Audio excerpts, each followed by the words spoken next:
ವಿಠಲ್ ಭಟ್ ಮಾಡುವಂತಹ ನಮಸ್ಕಾರ ಹಾಗೂ ಚಾನಲ್ಗೆ ಸ್ವಾಗತ. ಮೊದಲನೇ ಸಲ ನಮ್ಮ ಚಾನಲ್ ಬರ್ತಾ ಇದ್ದೀರಾ ಅಂದರೆ ದಯವಿಟ್ಟು ಮರೆಯದೆ ಸಬ್ಸ್ಕ್ರೈಬ್ ಅಂತ ಬಟನ್ ಇರುತ್ತೆ, ಸಬ್ಸ್ಕ್ರೈಬ್ ಮಾಡ್ಕೊಳ್ಳಿ. ಬೆಲ್ ಬಟನ್ ಬರುತ್ತೆ, ಬೆಲ್ ಬಟನ್ ಕ್ಲಿಕ್ ಮಾಡಿ ಆಲ್ ಅಂತ ಮಾಡ್ಲಿಕ್ಕೆ ದಯವಿಟ್ಟು ಮರಿಬೇಡಿ. ಇನ್ನು ಈ ವಿಡಿಯೋ ನಿಮಗೆ ಇಷ್ಟ ಆಯಿತು ಅಂದರೆ ದಯವಿಟ್ಟು ಲೈಕ್ ಮಾಡ್ಲಿಕ್ಕೆ ಮರಿಬೇಡಿ. ವಾಟ್ಸಾಪ್, ಫೇಸ್ಬುಕ್, ಮೆಸೆಂಜರ್ ಎಲ್ಲ ಕಡೆ ಸಾಮಾಜಿಕ ಜಾಲತಾಣಗಳಲ್ಲಿ ಈ ವಿಡಿಯೋನ ಶೇರ್ ಮಾಡ್ಲಿಕ್ಕೆ ದಯವಿಟ್ಟು ಮರಿಬೇಡಿ. ಇನ್ನೇನಾದರೂ ನೀವು ಫೇಸ್ಬುಕ್ಕಲ್ಲಿ ನಮ್ಮ ಈ ವಿಡಿಯೋ ನೋಡ್ತಾ ಇದ್ದೀರಾ ಅಂದರೆ ನಮ್ಮ ಚಾನಲ್ನ, ನಮ್ಮ ಪೇಜ್ನ ಫಾಲೋ ಮಾಡ್ಲಿಕ್ಕೆ ದಯವಿಟ್ಟು ಮರಿಬೇಡಿ. ವಿಡಿಯೋ ಶುರು ಮಾಡೋಕ್ಕಿಂತ ಮುಂಚೆ ಈ ವಿಡಿಯೋ ಎಲ್ಲಿ ಚಿತ್ರೀಕರಣ ಮಾಡ್ತಾ ಇದ್ದೇವೆ ಅನ್ನತಕ್ಕಂಥ ವಿಚಾರ ತಿಳಿಸ್ತೇನೆ. ಈ ವಿಡಿಯೋ ಎಂಡ್ನಲ್ಲಿ ದಯವಿಟ್ಟು ಎಂಡ್ ತನಕ ನೋಡಿ, ಯಾಕೆಂದರೆ ಈ ವಿಡಿಯೋ ಎಂಡಲ್ಲಿ ನಿಮಗೆ ಇಲ್ಲಿಯ ಮೂಲ ದೇವರ ದರ್ಶನವನ್ನು, ಪೂಜೆಯನ್ನು ಎಲ್ಲದನ್ನೂ ಸಹ ತೋರಿಸಲಿದ್ದೇವೆ. ದಯವಿಟ್ಟು ವಿಡಿಯೋ ಎಂಡ್ ತನಕ ನೋಡಿ.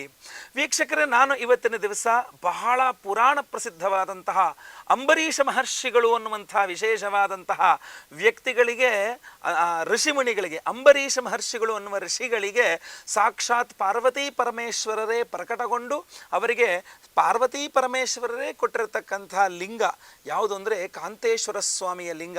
ಆ ವಿಶೇಷವಾದಿ ಕಾಂತಾವರ ಅನ್ನುವ ಊರಿನಲ್ಲಿ ಕಾಂತೇಶ್ವರ ಸ್ವಾಮಿಯ ಸನ್ನಿಧಾನದಲ್ಲಿ ನಾನು ಇವತ್ತು ಕೂತ್ಕೊಂಡು ನಿಮಗೆ ವಿಡಿಯೋ ಮಾಡ್ತಾ ಇದ್ದೇನೆ. ಈ ಒಂದು ಸನ್ನಿಧಾನದ ವಿಶೇಷತೆ ಏನು ಅಂತಂದರೆ, ಅಂಬರೀಷ ಮಹರ್ಷಿಗಳಿಗೆ ನಿತ್ಯ ಪೂಜೆ ಆರಾಧನೆಗೋಸ್ಕರ ಪಾರ್ವತಿ ಪರಮೇಶ್ವರರೇ ಸ್ವತಃ ಬಂದು ಕೊಟ್ಟಿರತಕ್ಕಂಥ ಲಿಂಗ ಇಲ್ಲಿ ಕಾಂತೇಶ್ವರ ಸ್ವಾಮಿಯ ಲಿಂಗ. ಈ ಲಿಂಗದ ವಿಶೇಷತೆ ಏನಪ್ಪ ಅಂತಂದರೆ, ಈ ಲಿಂಗ ಬೆಳಗಿನ ಸಮಯದಲ್ಲಿ ನಿಮಗೆ ಬೆಳ್ಳಿಯ ಬಣ್ಣದಲ್ಲಿ ಕಾಣುತ್ತದೆ, ಮಧ್ಯಾಹ್ನದ ಸಮಯಕ್ಕೆ ಹೋದರೆ ತಾಮ್ರದ ಬಣ್ಣದಲ್ಲಿ ಈ ವಿಗ್ರಹ ಕಾಣುತ್ತದೆ, ಇನ್ನು ರಾತ್ರಿಯ ಸಾಯಂಕಾಲದ ಸಂಧ್ಯಾ ಸಮಯಕ್ಕೆ ಹೋದರೆ ಬಂಗಾರದ ಬಣ್ಣದಲ್ಲಿ ಈ ಲಿಂಗ ನಿಮಗೆ ಕಾಣ್ತದೆ. ಇದು ಯಾವುದೇ ಮನುಷ್ಯರು ಪ್ರತಿಷ್ಠಾಪನೆ ಮಾಡಿದಂತಹ ಏನು ಅಷ್ಟಬಂಧ ಹಾಕಿ ಪ್ರತಿಷ್ಠಾಪನೆ ಮಾಡಿದ ವಿಗ್ರಹ ಅಲ್ಲ, ಸ್ವಯಂಭೂ ವಿಗ್ರಹ, ಪರಮಾತ್ಮ ಪಾರ್ವತಿ ಪರಮೇಶ್ವರರೇ ಸ್ವತಃ ಕೊಟ್ಟಂತಹ ವಿಗ್ರಹ. ಇಂತಹ ಒಂದು ವಿಶೇಷ ಸನ್ನಿಧಾನದಲ್ಲಿ ಇವತ್ತಿನ ದಿವಸ ನಾನು ನಿಮಗೋಸ್ಕರವಾಗಿ ಈ ಮಾಸ ಭವಿಷ್ಯವನ್ನು ಮಾಡ್ತಾ ಇರತಕ್ಕಂಥದ್ದು. ವೀಕ್ಷಕರೇ, ಮಾಸ ಭವಿಷ್ಯವನ್ನು ಈ ವಿಡಿಯೋವನ್ನು ಆರಂಭಿಸುವ ಮೊದಲು ಜನವರಿ ತಿಂಗಳ ಗ್ರಹ ಸ್ಥಿತಿಗಳನ್ನು ನೋಡ್ಕೊಂಬರೋಣ. ಜನವರಿ ತಿಂಗಳಲ್ಲಿ 6ನೇ ತಾರೀಕಿನ ತನಕ ವೃಶ್ಚಿಕ ರಾಶಿಯಲ್ಲಿದ್ದಂಥ ಬುಧ ಗ್ರಹ 7ನೇ ತಾರೀಕಿನಿಂದ ಧನುರ್ರಾಶಿಗೆ ಹೋಗಲಿದ್ದಾನೆ. ಇನ್ನು ಜನವರಿ 13ನೇ ತಾರೀಕಿನ ತನಕ ಧನುರ್ರಾಶಿಯಲ್ಲಿದ್ದಂತಹ ರವಿಗ್ರಹ ಮಕರ ರಾಶಿಗೆ ಜನವರಿ 14 ಹೋಗ್ತಾನೆ, ಅಂದರೆ ಮಕರ ಸಂಕ್ರಮಣ. ಇನ್ನು ಜನವರಿ 17ನೇ ತಾರೀಕಿನ ತನಕ ವೃಶ್ಚಿಕ ರಾಶಿಯಲ್ಲಿದ್ದಂಥ ಶುಕ್ರಗ್ರಹ ಜನವರಿ 18ನೇ ತಾರೀಕಿನಿಂದ ಧನುರ್ರಾಶಿಯಲ್ಲಿ ಶುಕ್ರಗ್ರಹನಿದ್ದಾನೆ.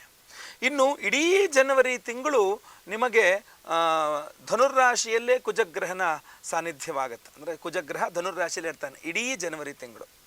ಇಲ್ಲೊಂದು ಪರಿವರ್ತನಾ ಯೋಗವೂ ಸಹ ಇದೆ.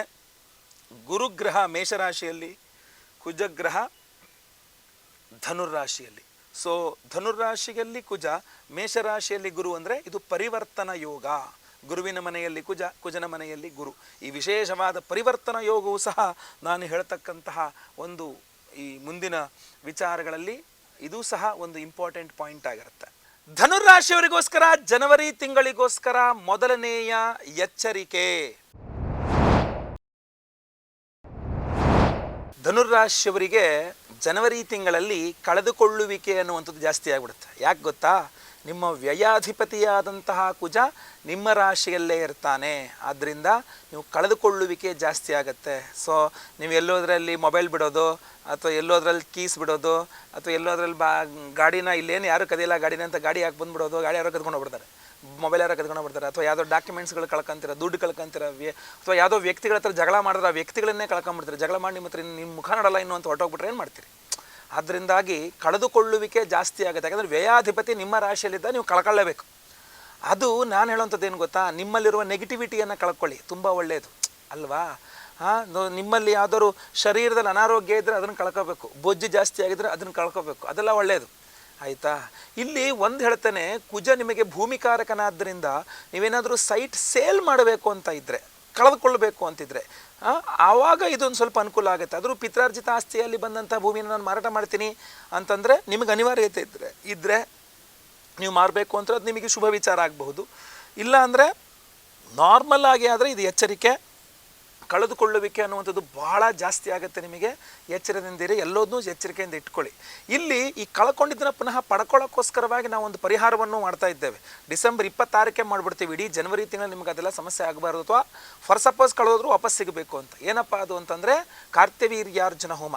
ಕಾರ್ತ್ಯವೀರ್ಯಾರ್ಜುನೋ ನಾಮ ರಾಜಾಬಾಹು ಸಹಸ್ರವಾನ್ ತಸ್ಯ ಸ್ಮರಣ ಮಾತ್ರೇನ ಹೃತಂ ನಷ್ಟಂಚ ಲಭ್ಯತೆ. ಅಂದರೆ ಯಾರು ನಿಮ್ಮ ಹತ್ರ ಕದ್ಕೊಂಡು ಹೋಗಿದ್ದಿರಬಹುದು ಅಥವಾ ನೀವೇ ಕಳ್ಕೊಂಡಿದ್ದಿರ್ಬೋದು, ಮತ್ತೆ ಪುನಃ ನಿಮಗೆ ಸಿಗ್ತದೆ ಕಾರ್ತ್ಯವೀರ್ಯಾರ್ಜುನ ಹೋಮದಿಂದ. ಆದ್ದರಿಂದ ಸಂಕಲ್ಪ ಸೇವೆ ಕೊಟ್ಕೊಳ್ಳಿ. ಒಂದು ವಿಶೇಷವಾದಂತಹ ಉಪರತ್ನಗಳ ಒಂದು ಬ್ರಾಸ್ಲೆಟ್ ಪ್ರತಿಯೊಬ್ಬರಿಗೂ ಸಹ ಕೊಡ್ತಾ ಇದ್ದೇವೆ ಸಂಕಲ್ಪ ಸೇವೆ ಕೊಟ್ಟಂಥವರಿಗೆ. ಸೊ ಈ ಒಂದು ಬ್ರಾಸ್ಲೆಟನ್ನು ಸ್ವಾಮಿಯ ಸನ್ನಿಧಾನದಲ್ಲಿ ಅಭಿಷೇಕ ಮಾಡಿದ ಜಲದಲ್ಲಿ ಇದನ್ನು ಎನರ್ಜೈಸ್ ಮಾಡಿ ಮತ್ತೆ ಪುನಃ ನಮ್ಮ ಹೋಮಗಳಲ್ಲಿ ಎನರ್ಜೈಸ್ ಮಾಡಿ ನಿಮಗೆ ಕಳಿಸ್ಕೊಡ್ತಕ್ಕಂಥದ್ದು. ಒಳ್ಳೆಯದಾಗಲಿ. ಸಂಕಲ್ಪ ಸೇವೆಗೆ ಹೆಸರು ಕೊಟ್ಕೊಳ್ಳಿ. ಸ್ಕ್ರೀನ್ ಮಾಡ್ತಕ್ಕಂಥ ನಂಬರ್ಗೆ ಕಾರ್ತ್ಯವೀರ್ಯಾರ್ಜುನ ಹೋಮ. ಇನ್ನೂ ಹಲವಾರು ಹೋಮಗಳಿದೆ, ಹೇಳ್ಕೊಂಡು ಮುಂದೆ ಹೋಗ್ತೇನೆ. ಎರಡನೇ ಎಚ್ಚರಿಕೆ ಧನುರ್ರಾಶಿಯವರಿಗೆ ಜನವರಿ ತಿಂಗಳಿಗೋಸ್ಕರ ಏನಪ್ಪ ಅಂತಂದ್ರೆ, ನಿಮ್ಮ ರಾಶಿಯಲ್ಲಿಯೇ ಕುಜಗ್ರಹ ಇರ್ತಾನೆ. ಅವಾಗ ಹೇಳೋದಲ್ಲ ವ್ಯಯಾಧಿಪತಿ ನಿಮಗಿರ್ತಾನೆ, ಕಳೆದುಕೊಳ್ಳುವಿಕೆ ಅಂತ. ಅಷ್ಟೊಂದೇ ಅಲ್ಲ, ಕುಜ ಅಂಗಾರ ಅಂತ ಕರಿತೀವಿ, ಕೆಂಡ ಅಂತ ಕುಜ ಅಂದರೆ. ನಿಮ್ಮ ರಾಶಿಯಲ್ಲಿ ಇರ್ತಾನೆ ಅಂದರೆ ನೀವು ಕೆಂಡದಂಥ ಕೋಪಿಷ್ಠರಾಗ್ಬಿಡ್ತೀರಾ ಅಂತ. ಸಿಕ್ಕಾಬಟ್ಟೆ ಸಿಟ್ಟು ಬರುತ್ತೆ ನಿಮಗೆ, ತಡ್ಕೊಳಕ್ಕಾಗದಿರೋಷ್ಟು ಸಿಟ್ಟು. ಧನುರ್ರಾಶಿ ಅಂದರೆ ಬಹಳ ಸೌಮ್ಯವಾಗಿ ಮಾತಾಡುವಂತಹ, ಧನುರ್ರಾಶಿ ಅಂದರೆ ಬಹಳ ನಗುನಗುತ್ತಾ ಮುಗುಳ್ನಗೆಯಿಂದ ಪಾಪದವರು ಅಂತ, ಗೋವಿನಂಥವ್ರು.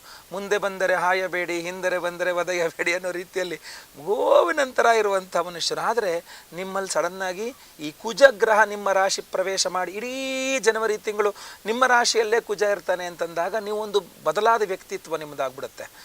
ಏನೋ ಸಡನ್ನಾಗಿ ಸಿಟ್ಟು ಮಾಡೋದು, ಕೂಗಾಡೋದು, ಪ್ರತಿಯೊಂದಕ್ಕೂ ಮೂಗು ಮೇಲೆ ಸಿಟ್ಟು.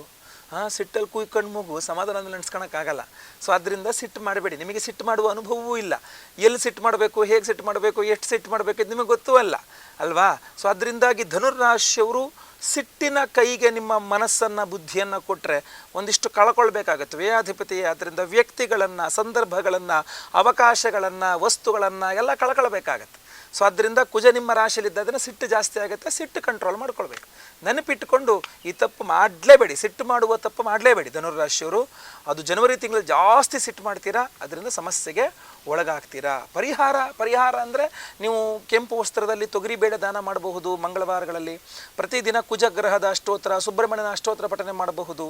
ಇಲ್ಲಾಂದ್ರೆ ನಾವು ಡಿಸೆಂಬರ್ 26ನೇ ತಾರೀಕು ಕುಜ ಶಾಂತಿ ಹೋಮವನ್ನು ಮಾಡ್ತಾ ಇದ್ದೇವೆ.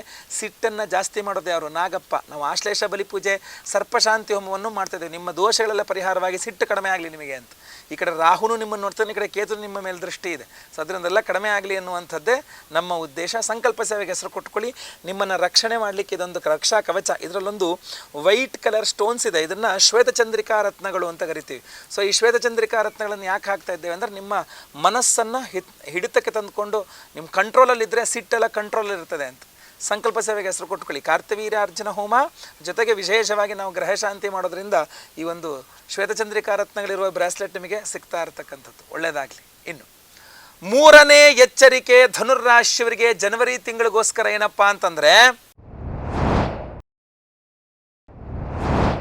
BP, ಬ್ಲಡ್ ಪ್ರೆಷರ್, ರಕ್ತದೊತ್ತಡ ಇದು ಜಾಸ್ತಿ ಆಗುತ್ತೆ ಧನುರ್ರಾಶಿಯವರಿಗೆ, ಗೊತ್ತಾಯ್ತಲ್ವಾ. ಅದ್ರ ಜೊತೆಗೆ ಪಿತ್ತ ವಿಕಾರ ಆಗುವಂಥದ್ದು. ಆಮೇಲೆ ಶರೀರದಲ್ಲಿ ಉಷ್ಣ ಜಾಸ್ತಿ, ಬಾಡಿ ಹೀಟ್ ಜಾಸ್ತಿ ಆಗಿಬಿಡುತ್ತೆ. ಸ್ವಲ್ಪ ಕೋಲ್ಡಾಗಿ, ಅಂದರೆ ಕೋಲ್ಡ್ ಅಂತಂದರೆ ತಣ್ಣೀರು ಕುಡಿದ್ಬಿಟ್ರೆ ಅಥವಾ ಫ್ರಿಜ್ ನೀರು ಕುಡಿದ್ಬಿಟ್ರೆ ಕೋಲ್ಡ್ ಆಗಲ್ಲ. ಕೋಲ್ಡ್ ಅಂತಂದರೆ ನೀವು ಶರೀರವನ್ನು ಆದಷ್ಟು ತಂಪಿಡಲಿಕ್ಕೆ ಪ್ರಯತ್ನ ಮಾಡಬೇಕು. ಯಾವ ಪಾನೀಯಗಳನ್ನು ಕುಡಿದ್ರೆ ಹೀಟ್ ಜಾಸ್ತಿ ಆಗುತ್ತೋ ಅದನ್ನು ಅವಾಯ್ಡ್ ಮಾಡಬೇಕು. ಈ ಕಡೆದ ಮಜ್ಜಿಗೆ ಅಂದರೆ ಬೆಣ್ಣೆ ತೆಗೆದಂತಹ ಮಜ್ಜಿಗೆ ಇರಬಹುದು, ಅಥವಾ ನಿಮ್ಮ ಶರೀರವನ್ನು ತಂಪಿಡತಕ್ಕಂತಹ ಪಾನೀಯಗಳನ್ನೆಲ್ಲ ನೀವು ಸ್ವೀಕಾರ ಮಾಡ್ಬೋದು. ನೀವು ಹೀಟ್ ಜಾಸ್ತಿ ಆಗುವಂಥದ್ದೇ ಆಹಾರ ಸೇವನೆ ಮಾಡಿದ್ರೆ, ಮಸಾಲೆ, ಖಾರ ಪದಾರ್ಥ ಇದೆಲ್ಲ ತಗೊಂಡಾಗ ಶರೀರದಲ್ಲಿ ಉಷ್ಣ ಜಾಸ್ತಿ ಆಗಿಬಿಡುತ್ತೆ. ಸೊ ಶರೀರ ಉಷ್ಣ ಜಾಸ್ತಿ ಆಗುತ್ತೆ, ರಕ್ತ ಒತ್ತಡ ಜಾಸ್ತಿ ಆಗುತ್ತೆ, BP ಜಾಸ್ತಿ ಆಗುತ್ತೆ. ಸೊ ಅದರಿಂದ ಆರೋಗ್ಯದ ಬಗ್ಗೆ ಸ್ವಲ್ಪ ಗಮನ ಕೊಟ್ಕೊಳ್ಬೇಕು ನೀವು, ಅದಾಯ್ತಲ್ವಾ. ಇದೆಲ್ಲ ನಿಮ್ಮನ್ಗೆ ರಕ್ಷಣೆ ಮಾಡ್ತಕ್ಕಂಥದ್ದು ನಮ್ಮ ನವಗ್ರಹ ಶಾಂತಿ ಹೋಮ. ಅದರಲ್ಲೂ ಕುಜ ಶಾಂತಿ ಮಾಡ್ತೇವಲ್ಲ. ಸೊ ಈ ಒಂದು ಧಾರಣೆ ಮಾಡ್ಕೊಂಡಾಗ ಬ್ರೇಸ್ಲೆಟ್, ಇದರಲ್ಲಿ ವಿಶೇಷವಾಗಿ ಕೃಷ್ಣವರ್ಣಿಕಾ ಅನ್ನುವಂಥ ಒಂದು ಕಪ್ಪು ಇದರ ಬೀಡ್ಸ್ ಇರ್ತಕ್ಕಂಥ ಒಂದು ಸ್ಟೋನ್ಸ್ ಇದೆ. ಅದು ನಿಮ್ಮನ್ನು ಶರೀರವನ್ನು, ಆರೋಗ್ಯವನ್ನು ಸ್ವಲ್ಪ ಕಾಪಾಡುತ್ತೆ. ಶ್ವೇತಚಂದ್ರಿಕಾ ಶರೀರವನ್ನು ಕೂಲಾಗಿಡಲಿಕ್ಕೆ, ಮನಸ್ಸನ್ನು ಕೂಲಾಗಿಡಲಿಕ್ಕೆ ಅನುಕೂಲ ಮಾಡಿಕೊಡುತ್ತೆ. ಸೊ ಅದರಿಂದ ಇದು ಧನುರ್ರಾಶಿಯವರು ಸಂಕಲ್ಪ ಸೇವೆ ಕೊಟ್ಕೊಳ್ಳಿ. ಸ್ಕ್ರೀನ್ ಮಾಡ್ತಕ್ಕಂಥ ನಂಬರ್ಗೆ ನಿಮ್ಮ ಹೆಸರು, ಗೋತ್ರ ಗೊತ್ತಿದ್ರೆ ಗೋತ್ರ, ನಕ್ಷತ್ರ ಗೊತ್ತಿರೋ ನಕ್ಷತ್ರ, ನಿಮ್ಮ ರಾಶಿ, ನಿಮ್ಮ ವಿಳಾಸಗಳನ್ನು ವಾಟ್ಸಪ್ ಮಾಡ್ಕೊಳ್ಳಿ. ಪ್ರತಿದಿನ ಬೆಳಗ್ಗೆ ಒಂದು ಅರ್ಧ ಗಂಟೆ 20 ನಿಮಿಷ ಮೆಡಿಟೇಷನ್ ಮಾಡಿ. 15 ನಿಮಿಷ ಆದರೂ ಪರವಾಗಿಲ್ಲ. ರಾತ್ರಿ ಮಲಗುವ ಮುನ್ನ 15 ನಿಮಿಷ, ಬೆಳಗ್ಗೆ ಎದ್ದ ತಕ್ಷಣ ಒಂದು 15 ನಿಮಿಷ ಮೆಡಿಟೇಷನ್ ಮಾಡಿ ಮನಸ್ಸನ್ನು ಹತೋಟಿಯಲ್ಲಿಟ್ಕೊಂಡು ಸಿಟ್ಟು ಬರದಂತೆ ನೋಡ್ಕೊಳ್ಳಿ. ಅದರ ಜೊತೆಗೆ ಶರೀರ ಉಷ್ಣ ಆಗದಂತೆ ನೀವು ಆಹಾರವನ್ನು ಕಂಟ್ರೋಲ್ ಮಾಡ್ಕೊಳ್ಳಿ. ಶರೀರ ಯೋಗಾಸನಗಳನ್ನು ಮಾಡಿ. ಒಳ್ಳೆಯದಾಗಲಿ. 4ನೇ ಎಚ್ಚರಿಕೆ ಧನುರ್ರಾಶಿಯವರಿಗೆ ಜನವರಿ ತಿಂಗಳಿಗೋಸ್ಕರ ಏನಪ್ಪಾ ಅಂತಂದ್ರೆ, ಸಪ್ತಮಕ್ಕೆ ಕುಜದೃಷ್ಟಿ ಇದ್ದು ಚತುರ್ಥದಲ್ಲಿ ರಾಹು ಇದ್ದು, ರಾಹು ಹಾಗೂ ಕುಜನ ದೃಷ್ಟಿ ಎರಡೂ ನಿಮ್ಮ ಸಪ್ತಮಕ್ಕಿದ್ದಾಗ ಏನಾಗತ್ತೆ, ನಿಮಗೆ ಅಪಘಾತ ಯೋಗಗಳು ಅಂತ ಹೇಳ್ತೇವೆ. ಸ್ವಲ್ಪ ಆಕ್ಸಿಡೆಂಟ್ಸ್ಗಳಾಗೋ ಯೋಗ ಇರುತ್ತೆ. ಸೊ ಜನವರಿ ತಿಂಗಳಲ್ಲಿ ಎರಬರಿ ಗಾಡಿ ಓಡಿಸ್ಕೊಂಡು ಹೋಗ್ಬಿಡೋದು, ಅರ್ಜೆಂಟಲ್ಲಿ ಗಾಡಿ ಓಡಿಸ್ಕೊಂಡು ಹೋಗೋದು, ಬಂದೆ ಆನ್ಲೈನ್ ಇದೆ, ಬಂದ್ಬಿಟ್ಟೆ ಅಂದ್ಬಿಟ್ಟೆ ಎರಬರಿ ಸ್ಪೀಡಲ್ಲಿ ಗಾಡಿ ಓಡಿಸ್ಕೊಂಡು ಹೋಗೋದು ಅವಾಯ್ಡ್ ಮಾಡಬೇಕು ಇದನ್ನು. ಯಾಕೆಂದರೆ ಅಪಘಾತ ಯೋಗ. ನೀವು ಇನ್ನೊಬ್ಬರನ್ನ ಕೂರಿಸ್ಕೊಂಡು ಹೋದ್ರೆ ಪಾಪ ನಿಮ್ಮ ಜೊತೆಗೆ ಹೋದಾಗ ಅವ್ನು ಚೆನ್ನಾಗಿರೋ ಯೋಗದವ್ನು ನಿಮ್ಮ ಜೊತೆಗೆ ಹೋಗಿ ಬಿದ್ದು ಅವನು ಗಾಯ ಮಾಡ್ಕೊಂತಾನೆ ಆಮೇಲೆ. ಆದ್ದರಿಂದ ದಯವಿಟ್ಟು ಇನ್ನು ಸಾರ್ವಜನಿಕ ವಾಹನಗಳು ಅಂತಂದರೆ ಬಸ್ಸಲ್ಲಿ ಹೋಗ್ತಕ್ಕಂಥದ್ದು ಟ್ರೈ ಮಾಡಿ, ಆಯ್ತಲ್ವಾ. ನಿಮಗೆ ದುಡ್ಡು ಕಡಿಮೆ ಆಗತ್ತೆ ಬಸ್ಸಲ್ಲಿ ಹೋದಾಗ. ಹೆಂಗಸರಾದ್ರೆ ನಮ್ಮಲ್ಲಿ ಫ್ರೀನೂ ಇದೆ, ಎಲ್ಲರಿಗೂ ಫ್ರೀ. ಆದ್ದರಿಂದ ಸೊ ದಯವಿಟ್ಟು ಆದಷ್ಟು ಸಾರ್ವಜನಿಕ ವಾಹನ ಯೂಸ್ ಮಾಡಿ. ಆಮೇಲೆ ವಾಹನ ಚಾಲನೆ ಮಾಡಬೇಕಾದ್ರೆ ಶಿರಸ್ತ್ರಾಣ ಹೆಲ್ಮೆಟ್ ಧಾರಣೆ ಮಾಡ್ಕೊಳ್ಳೋದೆ, ಕಾರ್ ಓಡಿಸ್ಬೇಕಾದ್ರೆ ಸೀಟ್ ಬೆಲ್ಟ್ ಧಾರಣೆ ಮಾಡ್ಕೊಳ್ಳೋದೆ ಎಲ್ಲ ಹೋಗಬೇಡಿ. ಆಮೇಲೆ ಅರ್ಜೆಂಟ್ ಮಾಡಬಾರ್ದು. ಗಡಬಡೆ ಅಂತೀವಿ, ಗಡಬಡೆ ಮಾಡ್ಬಿಡ್ಬಿಡು, ಬಾಬಾ ನೀವು ಹೊಡೋಣ, ಅದು ನಿಮಗೆ ಸಮಸ್ಯೆ. ಆತುರವೇ ಅಪಾಯಕ್ಕೆ ಕಾರಣ, ಆಯ್ತಲ್ವಾ. ಸೊ ಆತುರವಾಗಿ ಹೋದರೆ ಎಲ್ಲ ಎಡವಟ್ಟಾಗತ್ತೆ. ಆಮೇಲೆ ಅಪಘಾತ ಯೋಗಗಳಿರೋದ್ರಿಂದಾಗಿ ಬಹಳ ಎಚ್ಚರಿಕೆಯಿಂದ ಇರಿ. ಎಲ್ಲರೂ ಹೋದ ತಕ್ಷಣ ಮರ ಕಂಡುತ್ತೆ, ನಾನು ಮರ ಹತ್ತೀನಿ ಗೊತ್ತಾ ಅಂತ ಹತ್ಬಿಟ್ಟು ತೋರ್ಸೋಕೆ ಹೋಗಿ ಬಿದ್ದು ಎಡವಟ್ಟು ಮಾಡ್ಕೊಳ್ಳೋದು. ಇಲ್ಲಿ ನೀರು ನನಗೆ ಈಜು ಬರುತ್ತೆ ಅಂತೇಳಿ ಈ ನೀರಿಗೆ ಈಜಾಗಿ ಹೋಗಿ ಮತ್ತೆ ಎಡವಟ್ಟು ಮಾಡ್ಕೊಳ್ಳೋದು ಯಾಕೆ ಬೇಕು? ಗಾಳಿದಲ್ಲ ಬಡವಾನಿ ಮಡಗ್ದಂಗೆ ಇರುವಂಥ. ಸೊ ಹಾಗೆ ಒಂದು ಸ್ವಲ್ಪ ನೀವೇನು ಮಾಡಬೇಕು ಅಂತಂದರೆ, ಟೈಮ್ ಸರಿ ಇಲ್ಲ, ಗುರುಜಿಯರು ಹೇಳಿದ್ದಾರೆ ಅಪಘಾತ ಯೋಗ, ಆದಷ್ಟು ಸೈಲೆಂಟಾಗಿರೋಣ, ಹೆಚ್ಚು ಇದು ಮಾಡ್ಕೊಂಡ್ರೆ ಅದು ಬೇಡ ಅಂತ. ಅದ್ರ ಬದಲಾಗಿ ಅಷ್ಟು ಓವರಾಗಿ ನಿಮಗೆ ಕಂಡ್ರೆ ಧ್ಯಾನ ಮಾಡಿ, ಮನೆಯಲ್ಲೇ ಯೋಗಾಸನ ಮಾಡಿ, ಆಯಿತಾ, ಅಂಥದ್ರ ಬಗ್ಗೆ ಸ್ವಲ್ಪ ಗಮನ ಕೊಡಿ. ಒಳ್ಳೆಯದಾಗಲಿ. ಇಲ್ಲಿ ನಿಮ್ಮನ್ನು ಬಹಳ ಪ್ರಮುಖವಾಗಿ ನಿಮಗೆ ಕಾಪಾಡ್ತಕ್ಕಂಥದ್ದು ನಮ್ಮ ಕುಜನ ಆರಾಧನೆ. ಸೊ ಅದರಿಂದ ಕುಜ ಶಾಂತಿ ಮಾಡ್ಕೊಂಬಿಟ್ರೆ ಎಲ್ಲ ಸಮಸ್ಯೆ ಪರಿಹಾರ. ಡಿಸೆಂಬರ್ 26ನೇ ತಾರೀಕು ಮಾಡ್ತಾ ಇದ್ದೇವೆ. ಸಂಕಲ್ಪ ಸೇವೆ ಕೊಟ್ಕೊಳ್ಳಿ, ಹಲವಷ್ಟು ಸಮಸ್ಯೆಗಳು ನಿಮಗೆ ಪರಿಹಾರವಾಗಲಿದೆ ಇದರಲ್ಲೇ ಅಲ್ವಾ. ಆಮೇಲೆ ಇದ್ರ ಜೊತೆಗೆ ಭೂಮಿ ವ್ಯವಹಾರಗಳು ನಿಮಗೆ ಅನುಕೂಲವಾಗುತ್ತೆ. ನಾನು ಶುಭ ವಿಚಾರದಲ್ಲಿ ತಿಳಿಸಿದ್ದೇನೆ ಅದನ್ನು, ಆಯಿತಾ. ಅದಕ್ಕೋಸ್ಕರವಾಗಿಯೇ ನಾವು ನಿಮಗೆ ಲಕ್ಷ್ಮೀ ಭೂವರಾಹ ಸ್ವಾಮಿ ಹೋಮವನ್ನು ಮಾಡ್ತಾ ಇದ್ದೇವೆ. ಧನುರ್ರಾಶಿಯವರು ಭೂಮಿಯನ್ನು ಖರೀದಿ ಮಾಡಬೇಕಂತಾದರೆ, ಅಥವಾ ಭೂಮಿಯನ್ನು ಮಾರಾಟ ಮಾಡಬೇಕು ಅಂತಾದರೆ, ಅಥವಾ ಭೂಮಿಯ ಯಾವುದೇ ವ್ಯವಹಾರಗಳಿದ್ದರೂ ಸಹ ಮನೆ ವಿಚಾರಗಳು ಎಲ್ಲ ನಿರ್ವಿಘ್ನವಾಗಲಿ, ಬಾಡಿಗೆ ಮನೇಲಿರಲಿ, ಸ್ವಂತ ಮನೇಲಿರಲಿ, ಲೀಸ್ ಮನೇಲಿರಲಿ, ನೀವೇನು ಮಾಡಬೇಕು, ನೆಮ್ಮದಿಯಿಂದ ಆ ಮನೆಯಲ್ಲಿ ವಾಸ ಮಾಡಬೇಕು. ಆ ಮನೆಯಲ್ಲಿರುವ ಭೂಮಿ ದೋಷಗಳು ಪರಿಹಾರವಾಗಬೇಕು ಅಂತ ಲಕ್ಷ್ಮೀ ಭೂವರಾಹ ಸ್ವಾಮಿ ಹೋಮ ಮಾಡ್ತಾ ಇದ್ದೇವೆ. ಕಳ್ಕೊಂಡಿದ್ದು ನೀವು ವಾಪಸ್ ನೀವು ಪಡ್ಕೊಳ್ಬೇಕು ಅಂತ ಹೇಳ್ಬಿಟ್ಟು ಬಹಳ ಮುಖ್ಯವಾಗಿ ಇದನ್ನು ಅದು ನಮ್ಮ ಕಾರ್ತವೀರ್ಯಾರ್ಜುನ ಹೋಮವನ್ನು ಮಾಡ್ತಾ ಇದ್ದೇವೆ. ನಿಮ್ಮ ಸರ್ಪದೋಷಗಳ ಪರಿಹಾರವಾಗಲಿ ಅಂತ ಆಶ್ಲೇಷ ಬಲಿಪೂಜೆ ಸರ್ಪಶಾಂತಿ ಹೋಮವನ್ನು ಮಾಡ್ತಾ ಇದ್ದೇವೆ. ಆಮೇಲೆ ಬಹಳ ಮುಖ್ಯವಾಗಿ ಸಂತಾನ ಇಲ್ಲದ ಧನುರಾಶಿಯವರಿಗೆ ಸಂತಾನ ಆಗಬೇಕು, ಯಾಕೆಂದರೆ ಪಂಚಮಾಧಿಪತಿ ನಿಮ್ಮ ರಾಶಿಯಲ್ಲೇ ಇದ್ದಾನೆ. ಸೊ ಸಂತಾನಕ್ಕೆ ಅನುಕೂಲವಾಗಲಿ, ಪ್ರಯತ್ನ ಚೆನ್ನಾಗಾಗಲಿ ಅನ್ನೋರ ಕಾರಣಕ್ಕೋಸ್ಕರ ಮೇಲೆ ಈ ಸಮಯದಲ್ಲಿ ಸಂತಾನಕ್ಕೆ ಪ್ರಯತ್ನ ಮಾಡಿದ್ರೆ ಮಗು ಅದು ಯಶಸ್ವಿ ಆಯಿತು ಅಂದರೆ ಮಗು ಸಿಂಹ ಮಾಸದಲ್ಲಿ ಹುಟ್ಟುತ್ತೆ. ಸಿಂಹ ಮಾಸದಲ್ಲಿ ಮಗು ಆಯಿತು ಅಂತಂದರೆ ಆ ಮಗುವಿನ ಜಾತಕದಲ್ಲಿ ಸ್ವಸ್ಥಾನದಲ್ಲಿ ರವಿ ಇರ್ತಾನೆ, ತುಂಬ ಒಳ್ಳೆಯದು. ಸೊ ಅದರಿಂದ ಅದು ನಿರ್ವಿಘ್ನವಾಗಿ ಯಶಸ್ವಿಯಾಗಿ ಆಗಲಿ ಅಂತ ಸಂತಾನ ಗೋಪಾಲ ಹೋಮವನ್ನು ಮಾಡ್ತಾ ಇದ್ದೇವೆ. ಆಲ್ರೆಡಿ ಮಕ್ಕಳಿದ್ದರೂ ಕೂಡ ನಿಮಗೆ ಆ ಮಕ್ಕಳಿಗೆ ಅನುಕೂಲವಾಗಬೇಕು ಅಂತನೂ ಆಯ್ತಲ್ವಾ, ಆ ಮಕ್ಕಳ ಕೈನಲ್ಲಿ ಒಂದೊಂದು ಬ್ರೇಸ್ಲೆಟ್ ಹಾಕಿ ಒಳ್ಳೆಯದಾಗಲಿ. ಸೊ ಹೆಸರು ಸಂಕಲ್ಪ ಮಾಡಿ, ಸಂಕಲ್ಪ ಸೇವೆಗೆ ಹೆಸರು ಕೊಡೋದು ಸ್ಕ್ರೀನ್ ಇರ್ತಕ್ಕಂಥ ನಂಬರ್ಗೆ ನಿಮ್ಮ ಹೆಸರು, ಗೋತ್ರ ಗೊತ್ತಿದ್ರೆ ಗೋತ್ರ, ನಕ್ಷತ್ರ ಗೊತ್ತಿದ್ರೆ ನಕ್ಷತ್ರ, ಧನುರ್ರಾಶಿ ನಿಮ್ಮ ರಾಶಿಯ ವಿಳಾಸಗಳಲ್ಲಿ ಬೇಗ ವಾಟ್ಸಪ್ ಮಾಡ್ಕೊಳ್ಳಿ. ಒಳ್ಳೆಯದಾಗಲಿ. 5ನೇ ಎಚ್ಚರಿಕೆ ಧನುರ್ರಾಶಿಯವರಿಗೆ ಜನವರಿ ತಿಂಗಳಿಗೋಸ್ಕರ ಏನಪ್ಪಾ ಅಂತಂದರೆ, ಧನುರ್ರಾಶಿಯವರು ನೀವು ಒಂದಿಷ್ಟು ನಿರ್ಧಾರಗಳನ್ನು ತೆಗೆದುಕೊಳ್ಬೇಕಾಗತ್ತೆ. ಅದು ತುಂಬ ದೊಡ್ಡ ನಿರ್ಧಾರಗಳನ್ನೇ ತೆಗೆದುಕೊಳ್ಬೇಕಾಗತ್ತೆ. ನಿಮ್ಮ ಜೀವನವನ್ನೇ ಬದಲಾಯಿಸುವಂಥ ದೊಡ್ಡ ದೊಡ್ಡ ನಿರ್ಧಾರಗಳನ್ನು ಜನವರಿ ತಿಂಗಳಲ್ಲಿ ತೆಗೆದುಕೊಳ್ಳೋದು ನಿಮಗೆ ಅನಿವಾರ್ಯವಾಗಿಬಿಡುತ್ತೆ. ಆದರೆ ತುಂಬ ಆ ಒತ್ತಡವನ್ನು ತುಂಬ ಫೀಲ್ ಮಾಡ್ತೀರಾ. ಇಲ್ಲಿ ಏನಾಗ್ಬಿಡುತ್ತೆ, ಜಾಸ್ತಿ ಒತ್ತಡ ಆದ ತಕ್ಷಣ ಮನುಷ್ಯ ಏನು ಮಾಡ್ತಾನೆ, ಚತುರ್ಥದಲ್ಲಿ ರಾಹು ಬೇರೆ ಇದ್ದಾನೆ, ನಿಮಗೆ ಕೆಟ್ಟ ಒಂದಿಷ್ಟು ಹವ್ಯಾಸಗಳು ಆರಂಭವಾಗ, ತುಂಬ ಟೆನ್ಷನ್ ಆಗೋಯ್ತು, ಹೋಗೊಂದು ಸಿಗರೇಟ್ ಹೊಡ್ಕೊಂಡು ಬಂದ್ಬಿಡ್ತೀನಿ, ತುಂಬ ಟೆನ್ಷನ್ ಆಗೋಯ್ತು, ಎಣ್ಣೆ ಹೊಡೆದು ಬಿಡ್ತಾರೆ, ತುಂಬ ಟೆನ್ಷನ್ ಆಗೋಯ್ತು, ಮತ್ತೊಂದೇನೋ ಮಾಡ್ತೀನಿ, ಬರೀ ಕೆಟ್ಟ ಹವ್ಯಾಸಗಳ ಕಡೆನೇ ಎಳ್ಕೊಂಡು ಹೋಗ್ಬಿಡುತ್ತೆ ನಿಮ್ಮನ್ನು. ಭಾಳ ಎಚ್ಚರಿಕೆಯಿಂದ ಇರಬೇಕು.